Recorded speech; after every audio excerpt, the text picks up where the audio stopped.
Play the breeding pool. Almost clicked on the wrong one. Would have been great content, of course. I know that's what you guys want to see, is me misplaying my way to a loss. Exciting, right? Alright, guys. We are here for match 3 with the list that you see on screen right here before your very own eyes. We are playing 14 untapped green sources for a turn 1 Grazer or Scout. We are currently 0-2, losing against Tron, quite possibly for the reason of having kept a turn 4 Titan on the play hand in game 1 and our opponent just getting turn 3 Tron and killing us.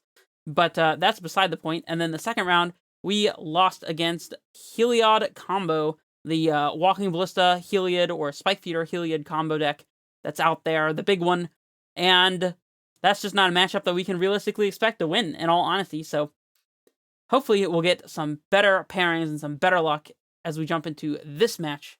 But I wanted to point out that I'm currently at 91 subscribers. 100 subscribers is soon around the corner, and I need your input. What should I do for my 100 subscribers video? Let me know. And I'll see you guys in the games. Alright, we have found a match here. No more keeping turn 4 Titan on the play or draw hands. Not happening anymore. I think I've learned my lesson well enough. So this is a turn 2 Explorer, turn 3 Explorer, turn 4 Titan. But we get to draw a couple cards. We could find like an Amulet or something. I guess Titan with Amulet on turn 4 is the one exception. I might keep a turn 4 Titan with Amulet kind of hand, but I don't know, man. I just love Explorer. Playing against a Woodward Upper. Never heard of that username. Very interesting one. I'm going to keep it. I'm going to have faith in the Explorers. We're going to top deck Amulet here, and then top deck Azusa, and it'll be perfect. That's not an Amulet. Let's lead on this Forest here and pass it back. Opponent playing Flooded Strand. Very interesting. Quite possibly a blue control deck of some variety. I do like playing against the blue control, even though it's not a good matchup for us. If this is Esper control, then we are heavily unfavored here, but I think rather than getting the second green source in play, it's better to expose Cavern. Esper doesn't usually play Field of Ruin, and I do expect this to be Esper. I guess there's a possibility that we're playing against blue-white, however.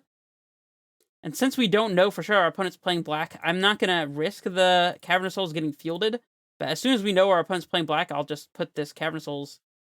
Never mind, we're doing it now. Amulet is coming into play. We don't care if our opponent counters it, in all honesty. Let's just name Giant here as well. Mana leak us. They didn't. It resolved. That's pretty cool.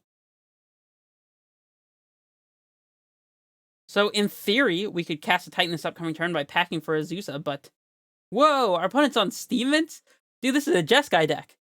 Didn't expect that. Watcher for tomorrow. Alright, so we're definitely going for the Titan here. This is a 2-mana 2/1 that comes into play and lets them exile a card from the top 4, and whenever it dies, they get to put that card into their hand. So probably some sort of Jeskai Ephemerate deck, I would guess. That would be my wager. Don't care. Titan into play. That's all we want to do here. We'll get this Sanctuary into play. And since we only have one Amulet, it's pretty safe to yield here. As soon as we pick up a second copy of Amulet, then we might want to reconsider our position on that. We'll play a Gruul Turf here.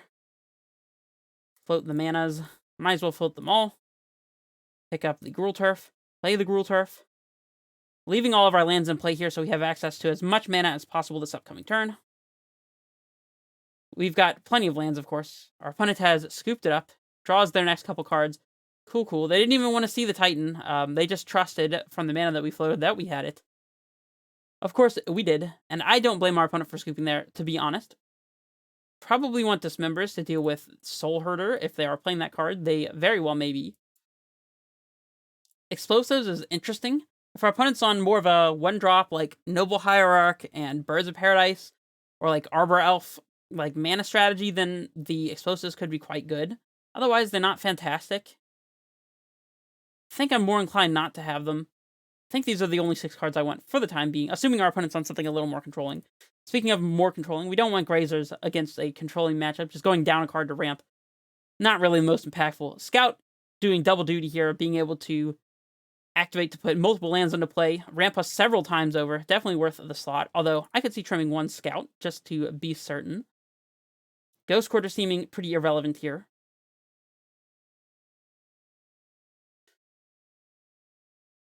Cavernous Souls seems quite effective. I like Explore. Probably a Summoner's Pact can go, just because we don't need to be paying for pack triggers the turn after. We have so many threats like Tracker, a Titan, and so much time to get them into play, so don't need to worry about that. Could maybe trim a Castle. I don't hate that. Just because we're unlikely to activate Castle to cast Titan. We will have the time to get to 6 mana. No fretting about that. And I guess we could just trim a second Scout. I'm not sure if it's better to have the third Pact or the third Scout. I feel like the third Pact is relevant, though. So I'm going to trim the third Scout first. The third Scout first. I'm sure you know exactly what I mean.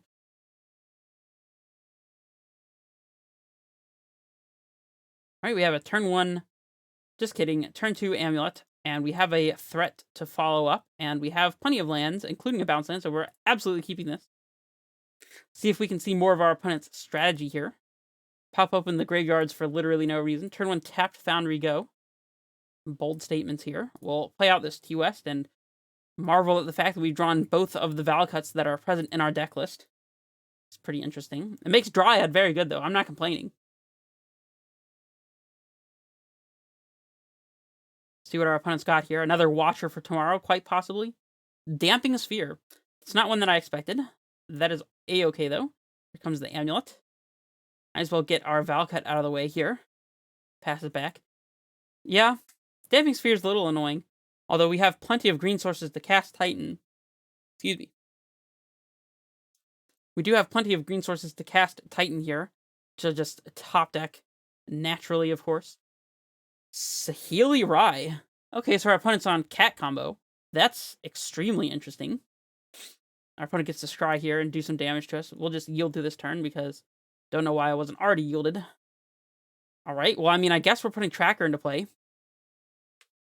I mean, it plays into all of our opponent's possible removal spells, but not sure there's much we can do about it. We could just wait on the Tracker and then play the Tracker this turn upcoming and get an immediate clue out of it, but maybe being more patient is the better route here. That'll be worse if we top deck any 3-mana ramp piece, however. I don't know. Could be wrong, but I'm inclined to get the Tracker into play now, so I'm just going to do it. Can't stop me. It's happening. It's here. The news is out. The jig is up. Cat's out of the bag. Tracker into play, pass it back. See if our opponent has a Helix or Bolt. They might. Heaven forbid they just path this immediately. That would be interesting.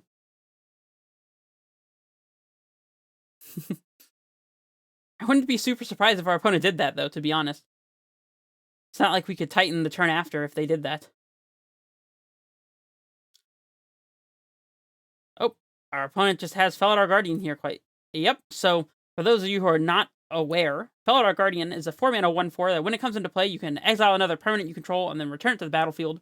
And of course, they're going to be exiling their Saheeli Rye in order to set it back to 3, and they can -2 their Saheeli Rye to make a token copy of their Felidar Guardian that has haste, reset the Saheeli Rye again, make another hasty Felidar Guardian, rinse, repeat, rinse, repeat.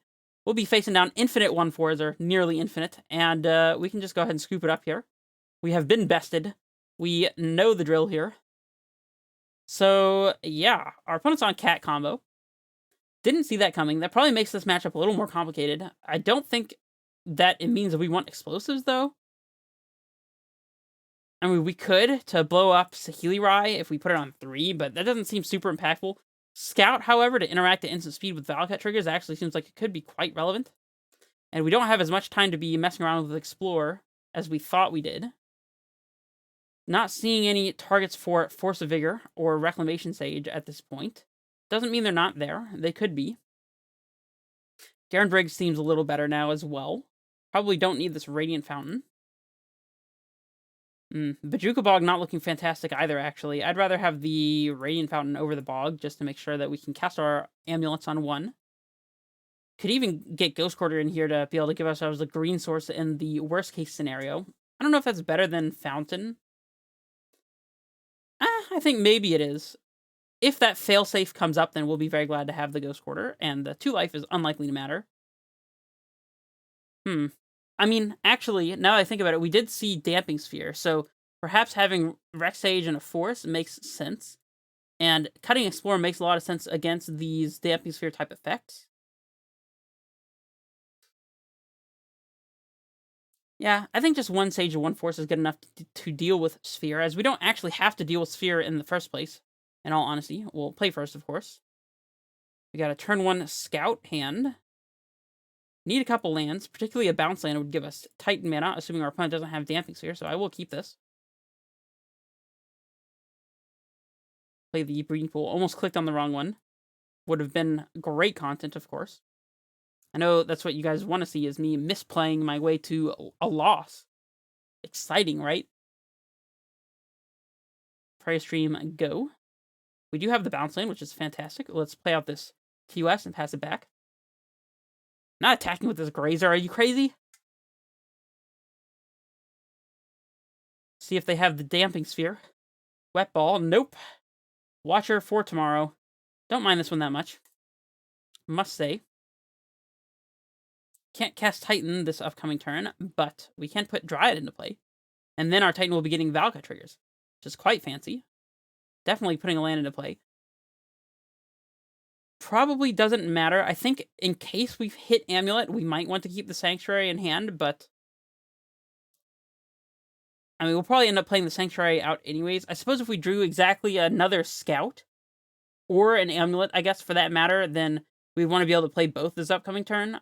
Amulet, I guess, lets us play Amulet into Sanctuary to cast Dryad. However, what am I saying? Scout, however, does not work that way, so I guess it is marginally better to do Sanctuary here. We'll pick up the TOS, I suppose, just so we do have that extra untapped source. Holding up Dismember could be relevant. Probably not this exact turn, but we'll see. Play the T-West, play the Garenbrig, pass it back. We're going to need these lands in play in order to cast Titan in the first place, so it doesn't make sense to hold on to them for Valcut purposes or whatever. That said, if we do top deck a land and we manage to resolve our Titan, then the land is not a dead top deck, as it does let us trigger Valcut a couple more times. Wall of Omens, that's fine. Draw your card. See if I care. I'm just kidding, I'm not mean like that. They don't attack into our Dryad.